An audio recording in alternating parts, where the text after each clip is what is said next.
Indo saga में आपका स्वागत है। इस वीडियो में हम देखेंगे कि कैसे पांडवों को नरक में जगह मिला और कैसे कौरवों को स्वर्ग की प्राप्ति हुई। पांडवों की यात्रा भी आज हम देखेंगे और साथ ही हम देखेंगे कैसे श्री कृष्ण को खोने के बाद अर्जुन बेचैन हो गए और अंत में हम देखेंगे कि पांडवों ने स्वर्ग की लालसा को व्यक्त किया। अर्जुन दुख से भरा हुआ अपने मामा से कहता है, मैं कृष्ण और अपने रिश्तेदारों के बिना इस दुनिया में नहीं रह सकता। युधिष्ठिर, भीम, नकुल, सहदेव और द्रौपदी भी यही सोचते हैं। अब हमें भी इस संसार को छोड़ने का समय आ गया है। वह बच्चों और बूढ़ों को इंद्रप्रस्थ की सुरक्षा में ले जाने की प्रतिज्ञा करता है।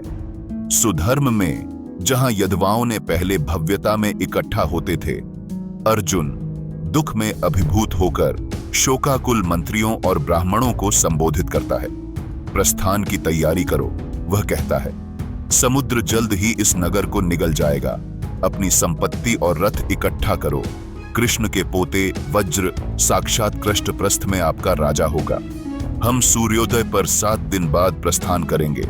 उस रात अर्जुन कृष्ण के महल में अकेले रहते हैं। उनका मन अत्यधिक दुख से भारी है।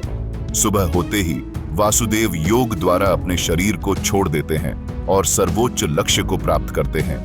उनका महल महिलाओं के विलाप से गूंज उठता है, जिसमें देवकी, रोहिणी और भद्रा हैं, जो उनके निर्जीव शरीर पर गिरती हैं। अर्जुन वासुदेव के अंतिम संस्कार की व्यवस्था करते हैं, जहां उनका शरीर एक सुनहरी पालकी पर रखा जाता है। उसके पीछे एक भव्य जुलूस होती है। उनके शरीर के साथ श्वेत छत्र और पवित्र अग्नियां होती हैं। साथ ही उनकी पत्नियां राजसी आभूषणों में सजी होती हैं। अंतिम संस्कार स्थल पर वासुदेव की 4 पत्नियां अग्नि पर चढ़ती हैं और उनके शरीर के साथ भस्म हो जाती है। उस लोक को प्राप्त करती हैं जिसे उन्होंने अपनी पूजा द्वारा प्राप्त किया।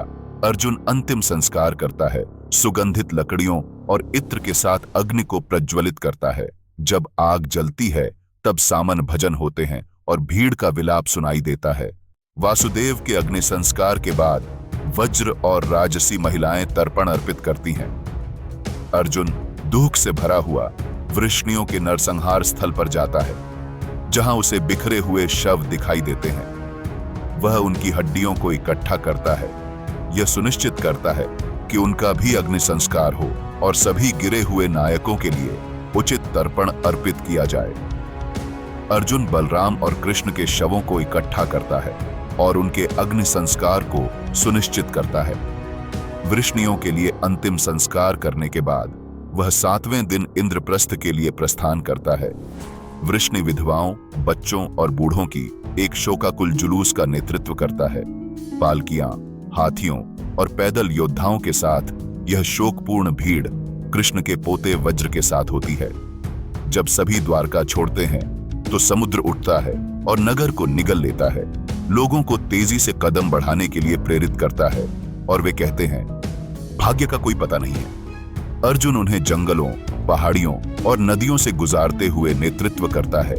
रास्ते में विश्राम की पेशकश करता है। 5 नदियों के देश में वे उपजाऊ भूमि के बीच एक शिविर लगाते हैं। हालांकि डाकू, अभिराज आसपास छिपे हुए हैं, जो यदवा पार्टी की कमजोरियों को देख रहे हैं। जैसे ही अर्जुन वृष्णि महिलाओं, बच्चों और बूढ़ों को जंगल के माध्यम से ले जाता है, डाकू, अभिराज हमले की योजना बनाते हैं। अर्जुन को केवल एक संरक्षक के रूप में देखकर वे समूह पर अपने शोर और हथियारों के साथ टूट पड़ते हैं। अर्जुन उन्हें पीछे हटने की चेतावनी देता है, लेकिन वे अनदेखी करते हैं।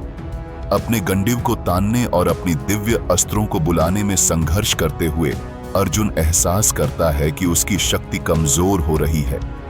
अपने प्रयासों के बावजूद डाकू वृष्णि सैनिकों पर हावी हो जाते हैं और कई राजसी महिलाओं को खींच कर ले जाते हैं। अर्जुन वीरता से लड़ता है, कई हमलावरों को मारता है, लेकिन उसकी एक बार अनंत खुराकें खत्म हो जाती हैं। बेबस होकर वह निराशा में देखता है कि म्लेच्छ कई वृष्णि महिलाओं के साथ भाग जाते हैं। इसे भाग्य का काम मानते हुए अर्जुन भारी विलाप छोड़ता है, अपनी शक्ति और अस्त्रों के हानि पर शोक करते हुए। अर्जुन यह स्वीकार करते हुए कि उसकी वीरता कमजोर हो गई है, बचे हुए वृष्णि महिलाओं और बचे हुए धन के साथ अपनी यात्रा जारी रखता है। वह शेष वृष्णियों को कुरुजंगल में बसा देता है। कृतवर्मा का पुत्र मार्तिकावत में, बाकी इंद्रप्रस्थ में वज्र के शासन में, और सत्यकी का पुत्र युयुत्सु सरस्वती के किनारे पर। अकुर का विधवाएं जंगल में पीछे हटना करती है और कृष्ण की पत्नियां रुक्मिणी, सैब्य, हेमावती और जंबवती सती करती हैं। सत्यभामा और अन्य हिमालय के पार तपस्या करने के लिए जाती है, फल फूलों पर जीवन बिताते हुए, हरि की ध्यान करते हुए। अपनी उत्तरदायी को निभाने के बाद अर्जुन आंखों में आंसू भरे व्यास के आश्रम में शांति की तलाश करता है, जहां महान आर्षि उसे सहानुभूति के साथ स्वीकार करते हैं। जब अर्जुन व्यास के आश्रम में प्रवेश करता है तो वह पाता है कि आर्षि एकांत में बैठे हैं। व्यास अर्जुन के दुहक को देख रही करते हुए उसे बैठने के लिए आमंत्रित करते हैं और पूछते हैं, क्या तुम्हें कोई परेशानी है? ओ अर्जुन, क्या तुमने कोई पाप किया है या युद्ध में पराजित हुए हो? तुम इतने दुखी क्यों लगते हो? अर्जुन उत्तर देता है, कृष्ण स्वर्ग चले गए हैं अपने भाई बलराम के साथ। प्रभास में वृष्णियों का विनाश हुआ, ब्राह्मणों के शाप से, जो एरका घास की बिजली से मारे गए। भोज, अंधक और वृष्णिकुल के शक्तिशाली क्षत्रिय एक दूसरे को युद्ध में नष्ट कर दिया, कोई भी पीछे नहीं बचा। अर्जुन व्यास से अपने दुख को व्यक्त करता है, महान योद्धाओं की मृत्यु पर शोक करते हुए, विशेषकर कृष्ण की, जिन्हें वह समुद्र के सूखने जैसी असंभव घटनाओं के समान मानता है। वह 5 लाख अजेय क्षत्रियों की मृत्यु से सदमाग्रस्त है और उसके दिल को उन शाही वृष्णि महिलाओं की चिंता है जो अभिराज द्वारा अपहृत की गईं। वह बताता है कि युद्ध के बीच में वह अपनी धनुष नहीं खींच सका और न ही अपने दिव्य तीरों को बुला सका। कृष्ण के बिना अर्जुन को लगता है कि जीने का कोई कारण नहीं है जिसने उसे युद्ध में मार्गदर्शन किया। व्यास उत्तर देते हैं, उन्हें याद दिलाते हैं कि वृष्णियों और अंधकों का विनाश ब्राह्मण के श्राप के कारण हुआ और यह एक योद्धा के लिए उचित नहीं है कि वह उनकी मृत्यु पर शोक करे। व्यास अर्जुन को समझाते हैं कि क्षत्रियों की मृत्यु नियति द्वारा निर्धारित थी और यहां तक कि कृष्ण, जिनमें भाग्य को बदलने की शक्ति थी, ने इसे होने दिया। वह अर्जुन को आश्वस्त करते हैं कि कृष्ण प्राचीन आर्षि नारायण अपनी पृथ्वी पर की गई धर्म की पूर्णता के बाद अपने दिव्य लोक में लौट गए हैं। व्यास बताते हैं कि अर्जुन और उसके भाइयों ने अपने सामने निर्धारित महान कार्य को पूरा किया है और अब यह समय है कि वे इस संसार को छोड़ दें। वह इस बात पर विचार करते हैं कि समय सभी चीजों को संचालित करता है, शक्ति लाता है और फिर उसे वापस ले लेता है। वह अर्जुन को आश्वस्त करते हैं कि उसके अस्त्र उसे तब लौटेंगे जब समय सही होगा और सलाह देते हैं कि यह समय सभी के लिए उनके उच्चतम लक्ष्य को प्राप्त करने का है। व्यास के शब्द सुनने के बाद अर्जुन लौटता है और इंद्रप्रस्थ में युधिष्ठिर को द्वारका और वृष्णियों के साथ हुई घटनाओं की जानकारी देता है। वृष्णियों के नरसंहार के बारे में जानकर युधिष्ठिर संसार छोड़ने का निर्णय लेते हैं। अर्जुन सहमति जताते हैं, समय के प्रभाव पर शोक व्यक्त करते हैं और भीम तथा जुड़वां भाई अपने भाई के निर्णय से सहमत होते हैं। पांडव पुण्य की खोज में संन्यास की तैयारी करते हैं और युयुत्सु को अपने सामने बुलाते हैं। युधिष्ठिर धृतराष्ट्र के पुत्र युयुत्सु को कुरु राज्य सौंपते हैं। उनके पोते परीक्षित को राजा नियुक्त करते हैं जब तक वह बड़ा नहीं हो जाता। वह सुभद्र को बताते हैं कि परीक्षित हस्तिनापुर पर शासन करेगा और कृष्ण का पोता वज्र इंद्रप्रस्थ का शासक होगा। उन्हें दोनों राजाओं की रक्षा करने और धर्म का पालन करने के लिए प्रेरित करते हैं। आखिरकार युधिष्ठिर और उनके भाई कृष्ण और कुंती के भाई के लिए तर्पण करते हैं, उनकी स्मृति को सम्मानित करते हैं। युधिष्ठिर कृष्ण और सभी दिवंगत परिजन के लिए श्राद्ध करते हैं। हरि के सम्मान में एक भव्य भोज आयोजित करते हैं। वह ब्राह्मणों को बहुमूल्य रत्न, घोड़े और वस्त्र दान करते हैं और युवा परीक्षित के लिए कृपा को शिक्षक नियुक्त करते हैं। जब युधिष्ठिर अपने संन्यास का विचार बताते हैं तो हस्तिनापुर के लोग घबराते और चिंतित होते हैं, लेकिन वह अपने निर्णय में दृढ़ रहते हैं। पांडव और द्रौपदी अपने प्रस्थान के लिए तैयार होते हैं। अपनी शाही पोशाक को त्याग कर तपस्वियों का वस्त्र धारण करते हैं, दीक्षा अनुष्ठान करते हैं और जो पवित्र अग्नियां उन्होंने पूजा की थीं, उन्हें बुझा करते हैं। राजसी महिलाएं और नागरिक इस दृश्य को देखकर विलाप करते हैं। उन भाइयों की पहले की प्रस्थान को याद करते हैं जब उन्होंने पासा खेल में सब कुछ खो दिया था। हालांकि पांडव संकल्प से भरे अपने अंतिम यात्रा पर निकलते हैं, एक कुत्ते के साथ, जिससे उनका समूह 7 का हो जाता है। इस प्रकार युधिष्ठिर, धर्मराज हस्तिनापुर से प्रस्थान करते हैं। कृपा और अन्य युयुत्सु के चारों ओर इकट्ठा होते हैं, जो अब शासन करेगा। उलूपी गंगा के जल में लौट जाती है और चित्रंगदा मणिपुर लौटती है। जब पांडव विभिन्न देशों से गुजरते हैं, युधिष्ठिर आगे चलते हैं। भीम, अर्जुन, जुड़वां भाई और द्रौपदी उनके पीछे चलते हैं। वे लाल समुद्र के तट पर पहुंचते हैं, जहां अग्नि देवता उनके सामने खड़े होते हैं।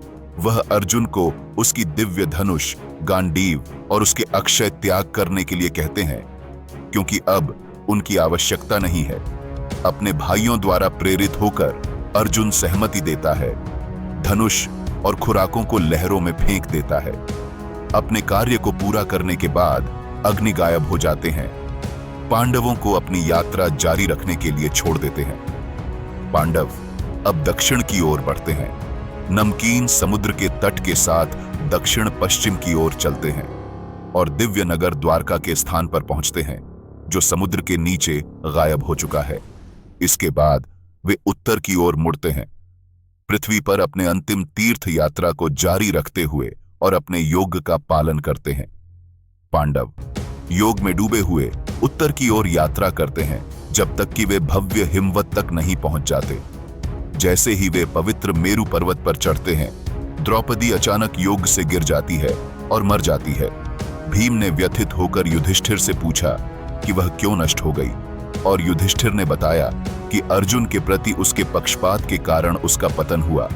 अपनी चढ़ाई जारी रखते हुए सहदेव भी मृत हो जाते हैं। भीम ने इस हानि के बारे में युधिष्ठिर से सवाल किया, जिसके जवाब में युधिष्ठिर ने कहा कि सहदेव का अपनी अखंड बुद्धि पर विश्वास ही उनके भाग्य का कारण था। बिना पीछे देखे युधिष्ठिर अपनी चढ़ाई जारी रखते हैं। उनके जीवित भाई और कुत्ता उनके पीछे पीछे चल रहे हैं। इसके बाद नकुल योग से गिर जाते हैं और मर जाते हैं। भीम व्यथित होकर युधिष्ठिर से पूछते हैं कि उनका धर्मनिष्ठ भाई क्यों नष्ट हो गया। युधिष्ठिर शांति से समझाते हैं कि नकुल का अपनी सुंदरता को लेकर घमंड ही उनके पतन का कारण बना। अपनी चढ़ाई जारी रखते हुए श्वेतवाहन अर्जुन भी दुख से अभिभूत होकर गिर पड़े। भीम ने अर्जुन की मृत्यु के बारे में युधिष्ठिर से प्रश्न किया, जिस पर युधिष्ठिर ने उत्तर दिया कि अर्जुन का अपनी धनुर्विद्या पर गर्व करना और एक ही दिन में सभी शत्रुओं को परास्त करने का घमंड करना उसके विनाश का कारण बना। अंत में भीम स्वयं गिर जाता है और युधिष्ठिर से पूछता है कि उसने क्यों घुटने टेक दिए। युधिष्ठिर ने उसे बताया कि उसकी ताकत और लोलुपता का लगातार घमंड उसके पतन का कारण बना। बिना पीछे देखे युधिष्ठिर चढ़ना जारी रखते हैं। अब उनके साथ केवल कुत्ता है। जैसे ही युधिष्ठिर अपनी यात्रा जारी रखते हैं, एक तेज आवाज हवा में गूंजती है, जब इंद्र अपने स्वर्गीय रथ से उतरते हैं और उसे चढ़ने के लिए आमंत्रित करते हैं। युधिष्ठिर जोर देकर कहते हैं कि उनके गिरे हुए भाई और द्रौपदी भी उनके साथ आना चाहिए, यह कहते हुए कि वह उनके बिना स्वर्गलोक में प्रवेश नहीं करना चाहते। इंद्र उन्हें आश्वस्त करते हैं कि वे उन्हें देवलोक में देखेंगे, क्योंकि वे पहले ही अपने शरीरों को छोड़कर वहां पहुंच चुके हैं।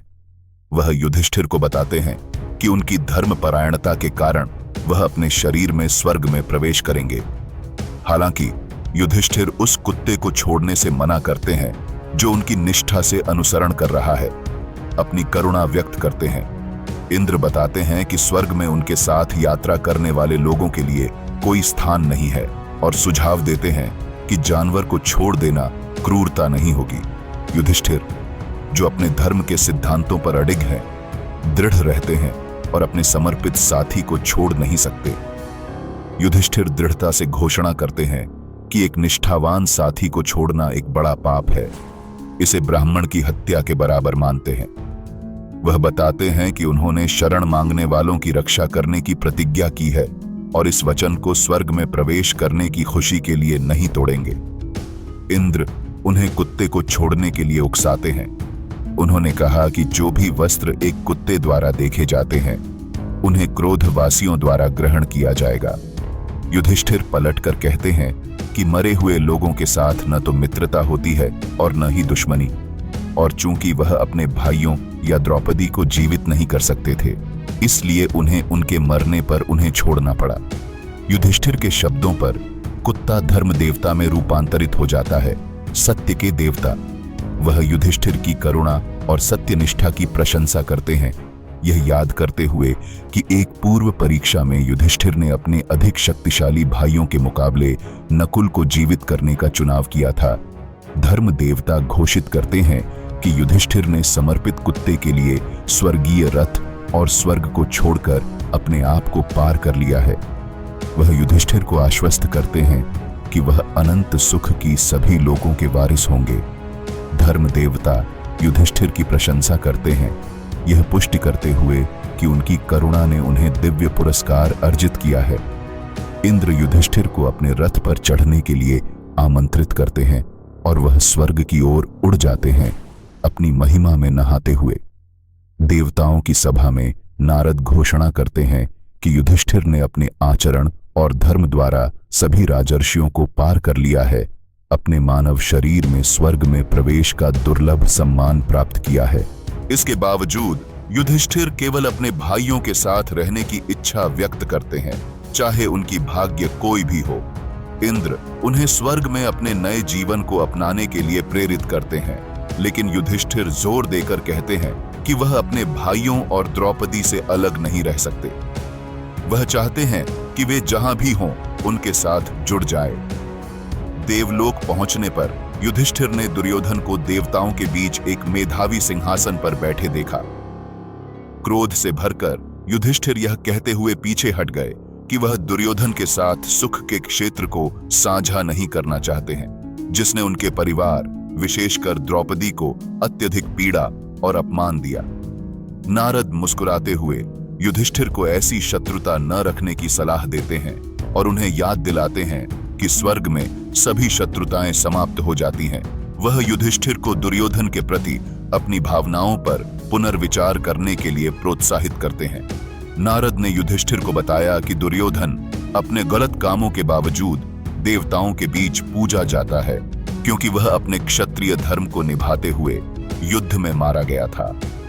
युधिष्ठिर को अतीत की शिकायतों या द्रौपदी की पीड़ा पर ध्यान नहीं देना चाहिए, बल्कि शिष्टाचार के साथ दुर्योधन से संपर्क करना चाहिए, क्योंकि स्वर्ग में कोई दुश्मनी नहीं है। हालांकि युधिष्ठिर यह जानने पर जोर देते हैं कि दुर्योधन जैसे पापी को दिव्य लोक में जगह क्यों मिली।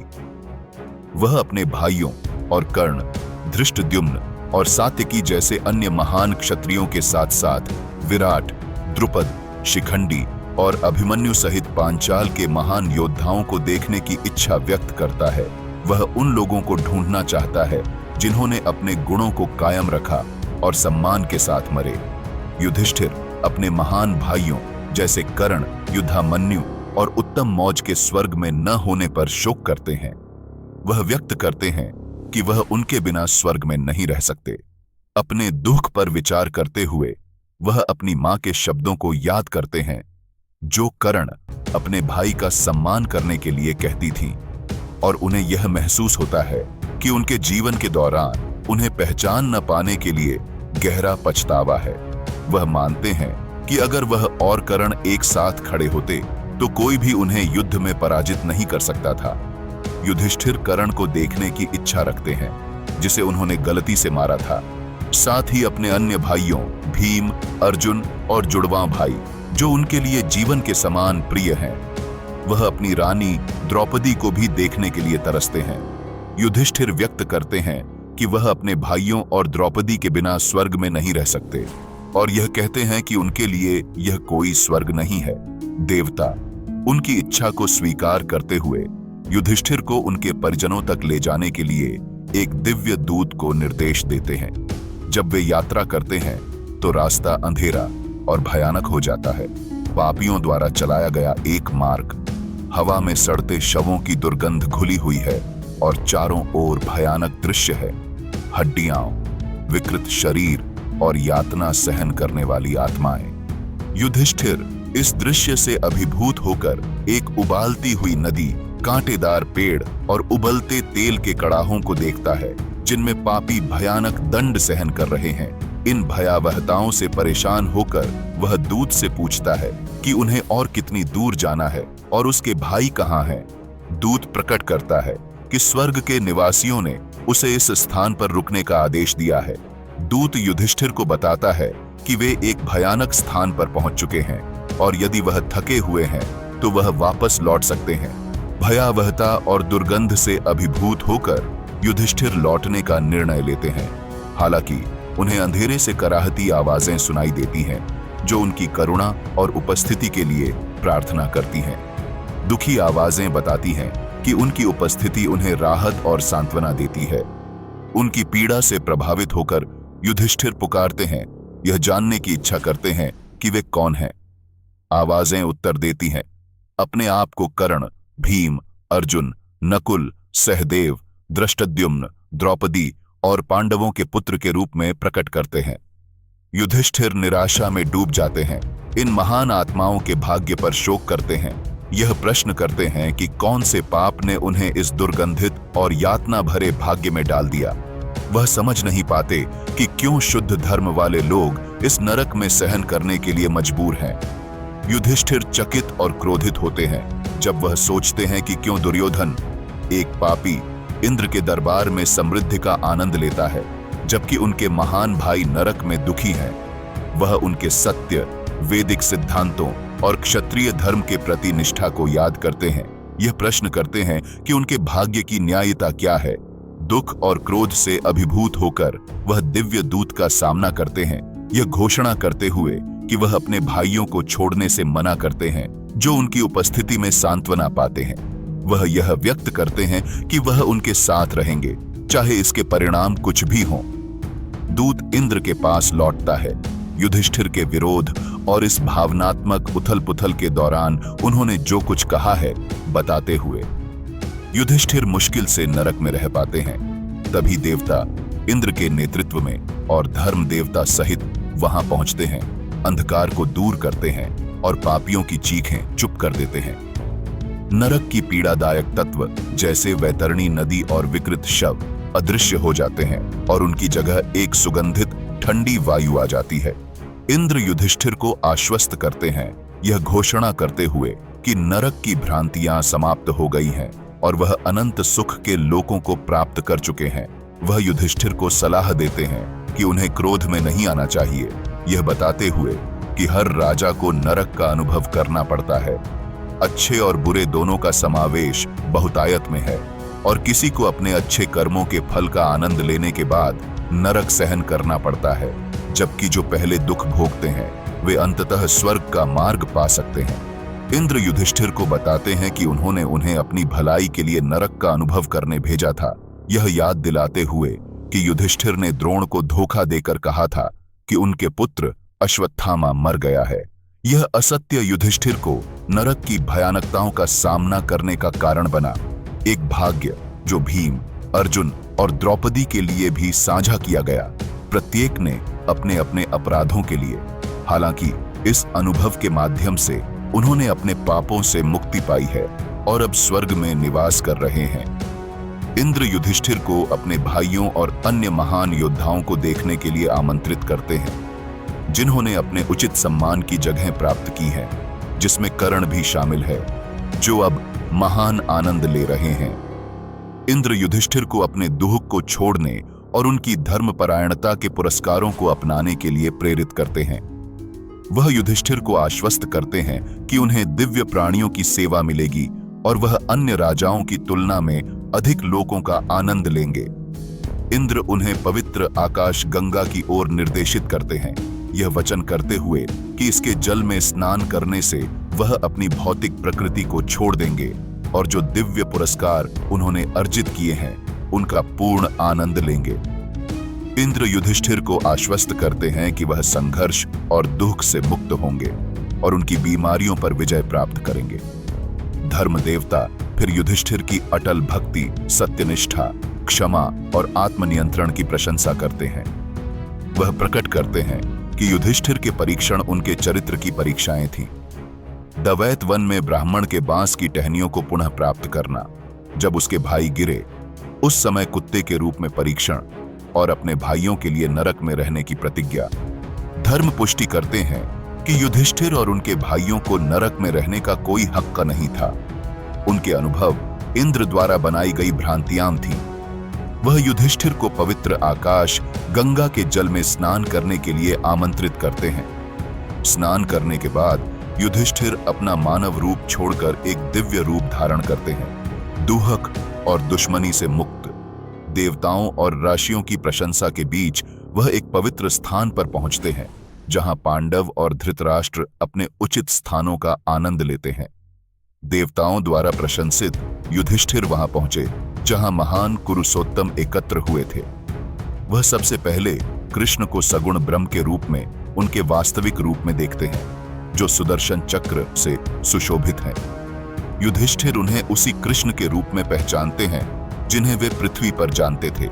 फिर वह अर्जुन को तेजस्वी और कृष्ण की पूजा करते हुए देखता है, क्योंकि उन्हें नारायण के रूप में एक साथ सम्मानित किया जाता है।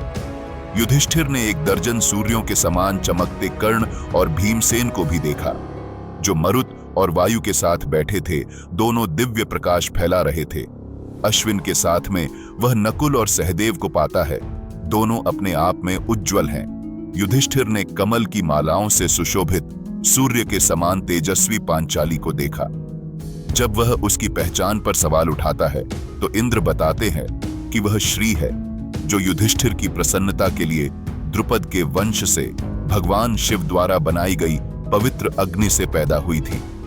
इंद्र युधिष्ठिर के आसपास के तेजस्वी प्राणियों की ओर इशारा करते हुए बताते हैं कि वे द्रौपदी के पुत्र हैं, जो उनके पिता पांडु के बड़े भाई धृतराष्ट्र के साथ पैदा हुए थे। उन्होंने कुंती के पुत्र कर्ण पर प्रकाश डाला, जो अब सूर्य देव के साथ रहता है। युधिष्ठिर साध्यों, देवताओं और वृष्णि और अंधक कुलों के नायकों को देखते हैं, जिनमें अभिमन्यु भी शामिल है, जो चंद्रमा भगवान के साथ एकजुट है और उसके अपने पिता पांडु अब कुंती और माद्री के साथ हैं। इंद्र ने भीष्म और उनके शिक्षक द्रोण की उपस्थिति पर भी ध्यान दिया। दोनों अब स्वर्गीय प्राणियों की संगति में हैं। महान युद्ध में लड़ने वाले सभी राजाओं ने अपने नश्वर शरीर को त्याग दिया और अपने जीवन में अर्जित पुण्य के माध्यम से स्वर्ग प्राप्त किया। युधिष्ठिर ने भीष्म, द्रोण, धृतराष्ट्र, विराट, द्रुपद और अन्य वीर राजाओं के स्वर्ग में रहने की अवधि के बारे में पूछा, और क्या स्वर्ग में उनका स्थान शाश्वत है। वह यह जानने के लिए उत्सुक है कि जब इन महापुरुषों के कर्म समाप्त हो जाते हैं तो उनका क्या होता है। जवाब में वैशंपायन व्यास की अनुमति से बताते हैं कि हर कोई अपने कर्मों के बाद अपने वास्तविक स्वरूप में नहीं लौट सकता है। उन्होंने विस्तार से बताया कि उदाहरण के लिए भीष्म वसु के रूप में अपने मूल राज्य में लौट आए। युधिष्ठिर को पता चला कि व्यास द्वारा चर्चा किए गए इस रहस्य का सार दिव्य लोकों की जटिलता और आत्माओं के कार्यों और कर्मों के आधार पर उनके भाग्य को प्रकट करता है। द्रोण बृहस्पति में विलीन हो गए, कृतवर्मन मरुत्स में प्रवेश कर गए और प्रद्युम्न आर्षि सनत कुमार के पास लौट आए। धृतराष्ट्र और गांधारी को कुबेर का लोक प्राप्त हुआ, जबकि पांडु और उनकी पत्नियां इंद्रलोक पहुंचे। विराट, द्रुपद और धृष्टकेतु जैसे अन्य राजा भी देवताओं का हिस्सा बन गए। सोम से उत्पन्न अभिमन्यु युद्ध में वीरता पूर्वक लड़ने के बाद अपने मूल स्थान पर लौट आया, जबकि कर्ण सूर्य के पास लौट आया।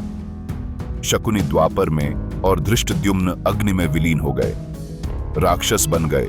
धृतराष्ट्र के पुत्रों ने अपनी मृत्यु से स्वर्ग प्राप्त किया। युधिष्ठिर और विदुर धर्मदेव में प्रवेश कर गए, जबकि बलराम पृथ्वी का समर्थन करने के लिए पाताल में लौट आए। वासुदेव नारायण में विलीन हो गए। कृष्ण की 16,000 पत्नियों ने सरस्वती में जल समाधि ले ली और अप्सराओं के रूप में अपने दिव्य स्वरूप में लौट आईं। घटोत्कच सहित शक्तिशाली योद्धा देवता या यक्ष बन गए, जबकि दुर्योधन के लिए लड़ने वाले राक्षस बन गए और अंततः सुख के ऊंचे स्थानों को प्राप्त किया। कुछ योद्धा इंद्र के राज्य में पहुंच गए, अन्य कुबेर के राज्य में पहुंच गए और कुछ वरुण के राज्य में चले गए। इससे कौरवों और पांडवों के कर्मों और नियति का लेखा जोखा समाप्त होता है। इस एपिसोड को देखने के लिए आपका धन्यवाद। अगर आपको वीडियो पसंद आया हो तो इसे लाइक करें, अपने दोस्तों के साथ शेयर करें और हमारे चैनल को सब्सक्राइब करना न भूलें। आपका समर्थन हमारे लिए बहुत मायने रखता है। फिर मिलेंगे अगले एपिसोड में। धन्यवाद।